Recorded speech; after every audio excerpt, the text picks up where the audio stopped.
ഞാനിപ്പോൾ ഒരു ഫോണിലെ ഒരു കംപ്ലൈൻ്റ് ആണ് ട്രേസ് ചെയ്തത്. കണ്ടോ? ഇങ്ങനെയാണ് ഒരു എറർ.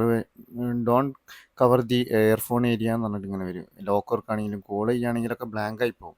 സ്ക്രീൻ ബ്ലാങ്ക് ആയിട്ട് നിൽക്കും. അതുപോലെ വോയിസ് കേൾക്കുകയാണെങ്കിൽ ബ്ലാങ്ക് ആയിട്ട് ബ്ലാക്ക് സ്ക്രീൻ ആയിട്ട് നിൽക്കും. ഓക്കെ, അപ്പോൾ നിങ്ങൾക്ക് കാണിച്ചു തരാം. ഇപ്പം കോൾ ചെയ്യുമ്പോൾ വേണ്ടില്ല, കോൾ ചെയ്യാണ് ഇപ്പോൾ ഞാൻ. കണ്ടോ? സ്ക്രീൻ ബ്ലാങ്ക് ആയി. പക്ഷേ കോൾ പോകണതുകൊണ്ട് നമുക്ക് കട്ട് ചെയ്യാനും കഴിയില്ല, ഒന്നും ചെയ്യാൻ കഴിയാത്ത അവസ്ഥയാണ്. കുറേ നേരം ഇനി കട്ടായി വരണം. ഫോൺ എടുക്കാതെയോ ഇത് എടുത്തിട്ട് സംസാരിച്ച് കുറേ നേരം കഴിഞ്ഞിട്ട് കട്ടായതിൻ്റെ ശേഷമുള്ളൂ ഇത് ബ്ലാക്കുള്ള സാധാ നോർമൽ ലെവലാവുള്ളൂ. അപ്പോൾ ഇത് ചില ആൾക്കാരൊക്കെ പേടിച്ചിട്ട് മൊബൈൽ ഷോപ്പിൽ കൊടുക്കും. പക്ഷേ അതിൻ്റെ ഒന്നും ആവശ്യമില്ല. നമുക്ക് തന്നെ സിമ്പിളായിട്ട് ചെയ്യാൻ പറ്റുന്നൊരു കാര്യമാണ്. അതെങ്ങനെയുള്ളത് ഞാൻ കാണിച്ചു തരാം.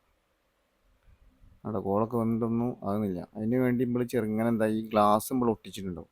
അതിൻ്റെ ഉള്ളിൽ സെൻസറിൻ്റെ ഉള്ളിൽ ഈ പൊട്ടിയ ഗ്ലാസ്സൊക്കെ പോയിട്ട് ടച്ച് ചെയ്യുമ്പോൾ വരുന്ന ഒരു ചെറിയൊരു പ്രോബ്ലമാണിത്. അത് മെല്ലെ നമ്മളൊരു എന്തെങ്കിലും ചെറിയൊരു സാധനം എടുത്തിട്ട് മെല്ലെ ആ കാർഡ്, ആ ഒട്ടിച്ച ഡിസ്പ്ലേ കാർഡ് റിമൂവ് ചെയ്ത് കഴിഞ്ഞാൽ പ്രോബ്ലം സോൾവ് ആവും. ഞാൻ ചെയ്യണ മാതിരി മെല്ലെ എടുത്താൽ മതി. ഡിസ്പ്ലേക്ക് ഒന്നും ഡാമേജ് സംഭവിക്കരുത്. മെല്ലെ ഇങ്ങനെ ഒരു ഇതിൽ നേരിയൊരു സാധനം, പ്ലേറ്റോ എന്തെങ്കിലും ഒരു കവറോ പോലത്തെ സാധനം കൊണ്ട് റിമൂവ് ചെയ്ത സംഭവം ക്ലിയർ ആവും. ഇനി ഞാൻ കാണിച്ചു തരാം. ഇനിയിപ്പോൾ സാധനം ക്ലിയർ ആയിട്ടുണ്ട്. ഉണ്ടോ? ഇനിയിപ്പോൾ കോൾ ചെയ്താലും അങ്ങനത്തെ ഒരു പ്രോബ്ലം കാണിക്കില്ല. ഒരുവിധ ആൾക്കാർക്കൊന്നും അറിയില്ല. അപ്പോൾ അറിയാത്തവർക്ക് വേണ്ടിയിട്ടാണ് ഞാനത് പറഞ്ഞിരുന്നത്. അപ്പോൾ ഇതുപോലത്തെ നല്ല ഇൻഫോർമേറ്റീവ് വീഡിയോ ആയിട്ട് ഞാൻ വീണ്ടും വരും. അതുവരെയ്ക്കും നമ്മളെ പേജ് ഒന്ന് ഫോളോ ചെയ്യാൻ മറക്കണ്ട. അപ്പോൾ ഓക്കെ, ബൈ ബൈ ബൈ.